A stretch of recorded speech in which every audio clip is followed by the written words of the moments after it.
Hi everyone, Liam Hillier here with Talk Tonight Sports. I'm joined by Chantelle Cameron. How are you getting on? You okay? Yeah, really well, thank you. How are you? Yeah, I'm all right, thank you. Just coping with this lockdown. How are you finding it at the minute with the current restrictions and stuff? Yeah, I think the second one's a little bit harder because obviously we had the first one and it was you prepared for it, and then the second one come along after we had a little dosage of freedom Yeah, and back in lockdown. It's a little bit harder this time, I think. I think a lot of people. I feel so much like round here. It's not so much like a lockdown. I know there's national restrictions in place, but I feel like it's been taken a little bit lightly up here. I know most places are closed, but I don't know what Oh, it's like up that's your end. same down here, but I think it's like the restaurants and like going out anywhere is a bit of the nightmare. Like there's nothing to do and nowhere to. Yeah, it's been a bit And of the a strange weather's one. obviously not as good, so that's Yeah, it's dark at 5 o'clock. yeah, I don't feel like I've spent the day out or anything at the minute. Right, so yeah. just going into well, just starting off with your career and things. Started off in the amateurs a few years ago, but obviously now professional boxer. 13 wins, 7 KOs, perfect record, which is spot on. And now you're the WBC Super Lightweight World Champion, if I'm not mistaken, as well. Yeah, that's right. Yeah. Yeah, fantastic. How was that for you? Congratulations, first of all, on winning it. But what was that like when Oh, they thank lifted your you. hand? Oh, it's amazing. I can't even explain the feeling because I think all the ups and downs of roller coaster for career, and Yeah, you finally get crowned WBC World Champion. But yeah, obviously, the bigger picture, I want to be unified. yeah, So 100%. still got some more belts to collect. Yeah, I mean, I watched the fight, but I was watching the fight myself, and it was a solid performance. I don't think it could have gone any better for you. I think you were up on all the judges' scorecards pretty much every round, weren't you? To be fair, it was Yeah, yeah. pretty much flawless in all accounts from the judging system. Big, What made big you get weight into? difference there. So Yeah, definitely, yeah. But I mean, you coped well I with it as reckon well, she which was is at my good. weight, through the chance of getting the stoppage. Yeah, definitely. I mean, just from the very start, how did you end up getting into boxing in the first place? If you don't mind me asking. I was a former kickboxer and I just Right. wanted to make my hands better in kickboxing, so I decided to join the boxing gym. And it weren't my actual plan to box. I wanted to stay in kickboxing, but just how the cookie crumbles really. Ended up Yeah. falling into the boxing ring and giving up the kickboxing. Yeah, I mean, how did you find the change over from the kickboxing to the boxing? Because I know when I've sparred against people who have had like kickboxing experience, it's quite different on the feet. The hands are quite similar, but it's the different stances and the moving around from your feet. How did you find the transition over? I had a really good coach, so he was strict and he was very Right. picky, which I think was amazing because he got me out of bad habits and he was a proper perfectionist. So Yeah. it was hard and it was frustrating, but he just kept picking and picking and picking until I cracked them habits and stopped doing them. So I was very lucky there to have a good coach. Yeah, fantastic. I mean, that's as good as being a good fighter is having a good coach behind you, definitely. Yeah, it's Where all did about you? the team as well. Yeah, where did you start boxing? What was the gym you first went to? So there's a little gym there's a little amateur gym in Northampton. Yeah, That was the first gym I went to. And I'll still train with my amateur coach now as well. Like he helps me prepare for fights and stuff. yeah. And it's nice. It's nice to have the background there as well. So, as I mentioned before, you started off in the Yeah, yeah, amateurs with quite a solid record there as well. You won the silver in 2010 and the bronze in 2011 at the EU Championships. I mean, to represent your country as well at that point, yeah. how did that feel for you at the time? I can imagine that was a stepping stone to where you've led up to now. But how was that at the time? Oh, massive. Yeah, because I was inexperienced. I was an inexperienced amateur, and I got basically within 6 fights. I was boxing for England. Yeah. So yeah, it was brilliant, especially to be representing your country. Couldn't ask for anything better, really. Could join the amateurs. No, definitely not. I mean, with not so much of an experience on there, I think you've something must have been going well to have got to that position, 100%. I mean, Yeah, I had to bring it up. Obviously, going with the amateurs, there's a lot of talk at the minute with a potential fight with Katie Taylor coming up. depending on whether she decides to do it. You fought her in the amateurs as well. Unfortunately, you did lose that fight, but I mean, would you? I know you're probably itching to get the chance to fight her again. I think it's a fight we all want to see. To be fair, what's your takes on that in the minute? Because obviously she's got most of the belts, and then you want to be unified, so there's an easy route to it, isn't there? The people. So when she beat me in the amateurs, it was actually like it was my second international, so it must have been about my 12th boxing fight, and she probably had about 150 to 200. So she beat me, and too much. She would always beat me. She was a better amateur than me, and even if I had the experience that I had on Team GB when I was on there for years, she still would have beat me in the amateurs. She was a better amateur, but the pros is a completely different game. I'm a better pro. Yeah, I believe that myself, 100%. Yeah, she beat me. She beat me in the amateurs, but I was practically a novice amateur. But again, even as an experienced amateur, she would have probably beat me then as well, because amateurs didn't suit me. I didn't get many wins in the amateurs. So someone said in the amateurs, it's records are for DJs, and my record I probably lost a good fair few.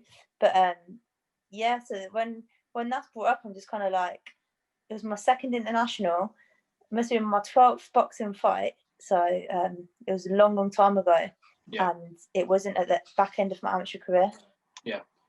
I mean, I'm looking at your obviously professional style and things. I would say you're a lot more suited to the professional. 100%. It's very, very clinical the way you're fighting. You can tell with the amount of KOs which are on there as well, with 7 KOs. You've obviously, how did you find the transition over to the amateurs and to the professional? Did you actually find it a lot easier? Because I know some people do struggle when they've had, similar to, we'll be speaking about Katie Taylor there, but she's had quite a lot of amateur experience. You didn't have a huge amount compared to that. How did you feel the change over onto the professional side? I actually loved it because I didn't enjoy the amateurs. I had a love-hate relationship with boxing in the amateurs. It was very up and down, and there's a lot of like decisions that I should have won that I didn't actually win. Yeah. So the transition, I loved it. Absolutely loved it. Changing my style, sitting down on my shots, learning how to fight more on the inside. And all I remember is the first like camp or 2 camps, I used to always split my knuckles. Yeah. And it's just because the way that I was punching, it was different. And I can remember just thinking like how different it was punching them small gloves.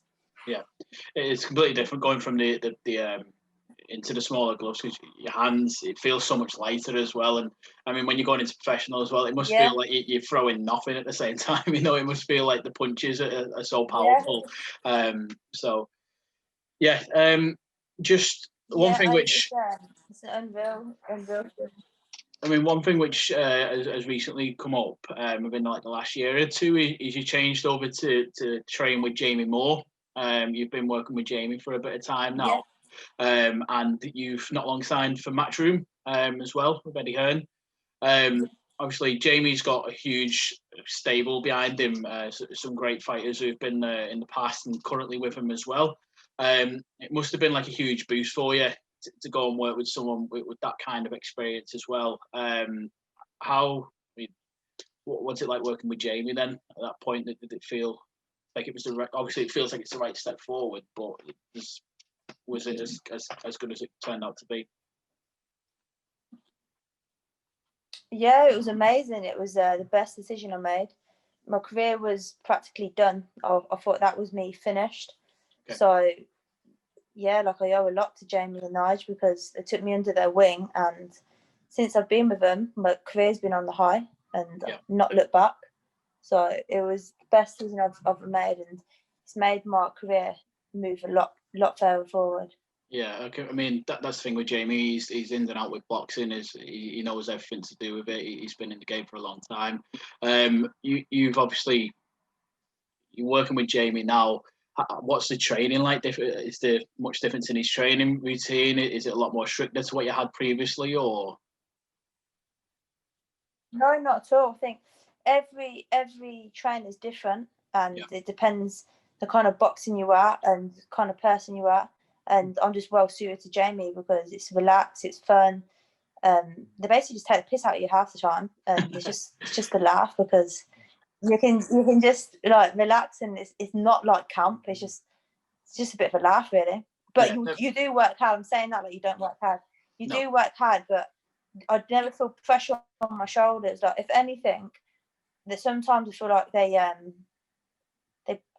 look after me too much, like they protect me, so they worry a bit too much about me. Whereas like they don't want me, like they hold me back, so like they don't want me overtraining. They're like, that's enough. Like, but I always just love training and stuff, and sometimes it's good for me. This is what I need, a coach that holds me back and doesn't let me burn myself out. So yeah, they look after me really well, and I'm so grateful. Yeah. I mean, that's the thing you mentioned there about overtraining as well. I think any boxer naturally wants to train every day and wants to go out and to be the best possible boxer he can be. I remember I was speaking to Martin Murray last year, and I was doing some PTs with him, and he turned to me and he was like, "How come your arms are hurting?" And I was like, "I've been training like 4 or 5 times this week," and he was like, it's like Thursday, mate. He was like, "How come you've been training like every night, running, doing this, doing that?" And he was like, "The reason your arms are hurting is because you're overtraining. Yeah. You need to step back a little bit." And I was like, "Right, okay." And it did, and it actually 100% worked for me. Just taking that little bit of a step back. And I mean, I only fight at like a semi-pro level, but it's not to the level you're at. That's what Jamie and that. That's what Jamie and that are great at, is hold your back. Like when they know that you've done too much, they'll give you an easy session, or they'll just be like, just come training and just do a bit of shadow and just watch the sparring. So do mental training instead of physical. So they make sure that we don't overdo ourselves and burn ourselves out. Yeah, which is great. And I think that's a great asset to have in your corner, especially. Just one thing which I always find quite interesting as well is obviously there was a big thing with Tyson Fury a few years ago when he became world champion. He felt like that was the end of everything. He felt like he got to that point. You've obviously said you wanted to go for unified, which is kind of already answered this question. But how has your mind changed now you've become a world champion? Is it because everyone's chasing you and not so much you're chasing anyone? You know what I mean? How has that changed for you? Yeah, I'm chasing the other champions, so I'm still chasing. Just because I'm world champion, nothing changes. Now I'm just got a target on my back, and I have something now on offer the other champions, because most people would say the WBC is the world title that they want. So now I have that on my target. People want that title of me. It pushes you on, makes you hungrier, but at the same time, I'm still chasing the champions with the other belts. Yeah, I think it's the next level up, isn't it, for you? But now I'm gonna. Yeah, I think it's like the next level up for you, because if you're at that point now, you need to keep hold of that belt. You need to push forward. You need to get to the highest point. And I mean, you're already ranked number 1 on BoxRec. I was reading before for the light welterweight in the world. I mean, that's I don't think you can say any further than that. Really, that's as good as it's going to get. And then obviously you need to fight for the unified and stuff as well going forward from there. So. I mean, I watched a few of your fights live. I've seen them on the telly and stuff. I've never personally seen you fight in an arena or anything. But as I was saying before, I kind of feel like it's very clinical, the way you fight. I mean, it's the power, the accuracy, and the speed is like unbelievable. To be honest with you, I don't want to blow you up so much, but the overall fight, watching it back there, it's pretty flawless in a way. I mean, do you take any inspiration from any other fighters at all, or is there anyone in particular you look up to? Because obviously, I know like the likes of Mike Tyson used to do Jack Dempsey. I've been blessed. I've trained around other world champions, so I'm a massive fan of Josh Taylor, and I think training around him, you always remember like the little things he used to do in his style, and I always think of that. And Frampton, there's so many people, like world champions that I've trained around. So yeah, I think that's been my inspiration, watching them and seeing them in sparring on the pads, on the bags, and take a little bit from everyone and trying to put it into my own career. Yeah, 100%. I mean, it's taking little bits from everyone and making it into your own thing, isn't it? And that's what is the next level. Yeah. Now, one thing which I wanted to say as well is obviously women's boxing, I believe at the minute is probably the best it's ever been, with the names out there and the excitement inside the fights. Yeah. Where do you see the women's boxing going over the next few years? I think similar to yourself with if the Katie Taylor and yourself fight does happen, I think it would be selling out arenas. To be fair, I think that would be something which should be a great fight to happen, and it should happen. But I mean, how do you feel that the future of the women's sport is going? It's like, well, look at last weekend. They had the triple header. Eddie Hearn is doing amazing things with boxing. Yeah. The triple header, Terry Harper and Tasha Jonas. Hopefully, the rematch happens with that. Fights like that is what people want to see. People want to see them women's matchups because they're competitive 50-50 and they're exciting. So I think what Eddie's doing now is putting these fights on. It's just growing the interest in women's boxing, and it's on the rise. And to be fair, we've got to thank Kate Taylor and Clarissa Shields for that, because they opened up the doors and now waves are being made. So I mean, you got to thank them really. I found it a bit weird the other month, because I went to watch Anthony Crolla in his last fight in Manchester with Katie Taylor was the pre-headline. And she put on a great show, but I mean, it was in Manchester, but as soon as Katie Taylor's fight had finished, I kind of felt like the atmosphere had gone, because it was just Crolla's last fight and everyone was there wanting Crolla to win, and it wasn't probably the fight everyone wanted to happen. Because I personally don't believe he performed to his highest standard, and he personally come out and said that himself. But after the Katie Taylor fight, I kind of felt like the show was over. It was just like an extra fight. So, I mean, that's a positive to take straight away, because with Crolla being the main headline in Manchester, I actually feel like the Katie Taylor fight was the best fight of the night, and it was mad. It was the best fight, Yeah. So, just one thing which I always ask my guests who've been on the show, what would you say is the best arena or venue you fought at? Probably York Hall. Yeah, I think it's mixed emotions. I've had a few people say the O2 and stuff, but I actually like York Hall. I think it's a sweaty little venue, isn't it? Really, it's a 2-minute stage walk to the ring, and it's atmosphere. 100%. Well, yeah, it's a perfect venue for boxing fights. It really is. Just going off the atmosphere which you've mentioned there, what was it like with the last fight without the crowds and things there with the current COVID situations?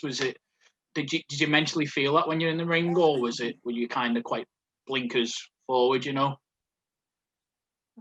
was just tunnel vision really. Like, I was there to do my job and I had world title on the line, so I just literally zoned in on what I had to do that night. And it was strange, obviously, walking out with no crowd, having no crowd shouting, cheering. But at the end of the day, it's like you and your opponent, you got 10 rounds, and all it's in that ring is you and your opponent and the referee. So you don't really need a crowd to. You need the crowd to get your adrenaline pumped up more and like give you excitement and the buzz. But at the end of the day, like, it's only you three in the ring anyway, and you and your opponent have got a scrap either way. So having a crowd there, it didn't really faze me that much. Yeah, I mean, I've heard a few mixed emotions on this. I was speaking to a guy last night who was on about the Dillian White fight. And I personally think if Dillian White had a fight, if he had a crowd behind him against Povetkin, I think he would have easily have won that fight in that first round, that third round. Sorry, after he knocked him down, I think he comes out and he stops him. But I think because Povetkin didn't have pressure from the crowd or anything, I felt like the fight was a lot more opened up at that point. So for a boxing neutral perspective, I do think it's interesting to see how different people are coping, and obviously yourself, you cope very well under the circumstances. So, I think it's just interesting to know how it actually is. I'm just going to throw 5 quick fire questions over to you. So the funniest boxer you know? Tommy Phil. Okay. I've heard a few people say about him. He's a very funny guy, to be fair, isn't he? He is funny. Right, your favourite boxing memory? Whoever's best. Now it's going to be my WBC world title. Yeah, 100%. It has to be. An interesting one, which I think is quite funny to ask as well, is the best post-fight meal. What would you, after you've had your fight and you're getting home, what's the first meal you want to put in your stomach? Five Guys. Five Guys. Yeah, 100%. I asked I had a guy on called Ben Jones yesterday, and I asked him, and he said his meal would be sausage, beans, and mash, and a big can of beans, especially. I was like, that's the most interesting one I've ever heard, but fair enough. Yeah, that sounds mint, to be fair, of Five Guys there. I think I'd be jumping on that one. The best fight in your opinion, which wasn't your own, so the greatest fight of all time. Oh. God, that's a tough one, actually. There's so many. Yeah. I'd have to say Anthony Joshua and Clay. And who, sorry? Because it was. Do you know what? No, I'm going to say Kate Taylor. I'm going to say Kate Taylor and Delphine. Okay. Number one, because that was literally edge, if you see. And obviously, got to be repping the women, so. Yeah, 100%. I can remember watching that before the Joshua fight, and I was like, "Oh my days!" I genuinely didn't know which way it was going to go. It was unbelievable. Probably one of the best fights I've seen in recent times. It was electric. Yeah, 100%. Who is your favourite boxer of all time? Mike Tyson. Mike Tyson. Two fights are coming up in the near future, I guess. Which is obviously Mike Tyson and Roy Jones this weekend. Mike Tyson's making a return fight. What's your takes on that? I'm not going to watch it. You're not going to watch it? Is there any reason behind that, or? No. Just because, he's my favourite boxer of all time, and I like him in his prime. Yeah. So I think if I watch it, I think I don't want anything to not change. I don't like he's going to change, but I don't want to see him boxing and he's not the same, because the memories I've got, he was an absolute animal and ferocious in the speed of him. So I'm not going to watch it. Yeah, fair enough. Callum Smith and Canelo's just been announced as well. I mean, you've probably got a little bit more insight to this. Yeah, I couldn't work out whether there was actually. I think Callum can do the upset. Yeah, I personally think he does. I think it'll be a very interesting fight for everyone to see. I couldn't work out whether because obviously it's in America. I think because it's in America, are they allowing fans into the stadium to watch it, or is it behind? Is it a COVID restricted thing? I'm not too sure. Because I was looking at that because I was thinking. I don't know.